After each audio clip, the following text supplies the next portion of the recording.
selka. Vaqtim bor, urug'larni keraklicha tashlab beradi.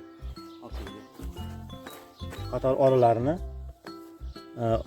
narigi selkamizdan farqli o'laroq oraliq kesaklar, katta kesaklar tiqilib qolardi. Bunda tiqilish bo'lmaydi. Xudo xolasa bir qatordan 5 qatorgacha eksak bo'ladi.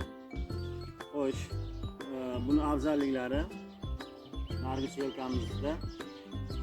selkamizda mahalliy urug'ni ekish qiynalardi.